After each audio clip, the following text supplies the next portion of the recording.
500.000 euro per pranzi, cene e consulenti è la somma che la Corte dei Conti di Venezia contesta a tutti i gruppi consigliari della Regione Veneto. Certo, quisquiglie rispetto agli sperperi del consigliere regionale del Lazio del PDL Fiorito, ma sono pur sempre denaro sonante per le famiglie venete in difficoltà e per gli imprenditori che si sono suicidati per cifre ben più modeste. Il 500.000 è stato speso per la magistratura veneziana nell'acquisto di cose non attinenti all'attività istituzionale: pranzi, cene, consulenti, schede telefoniche, libri e anche una videocamera. Tutto documentato da scontrini che sono stati presentati ai gruppi consigliari per giustificare spese già rimborsate.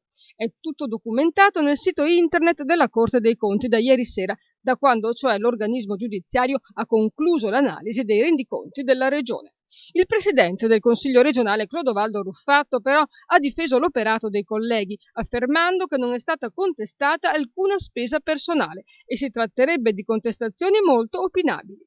La Corte dei Conti però sembra avere le idee chiare, ha contato 15 persone, di cui 14 sono stati assunti dal PD tra i consulenti pagati dai gruppi che non avrebbero avuto professionalità tali da giustificare gli incarichi. Al Partito Democratico per i consulenti sono stati contestati 112.000 euro. Ne esce peggio però il PDL, che è accusato di aver sperperato ben 237.000 euro. I giudici hanno rilevato che non basta presentare scontrini e ricevute. Ci vuole anche l'autorizzazione del gruppo e deve esserci coincidenza tra il prezzo e l'evento. In effetti, è piuttosto difficile pensare che un pranzo consumato alcuni giorni prima o dopo una riunione politica possa essere legato all'attività pubblica.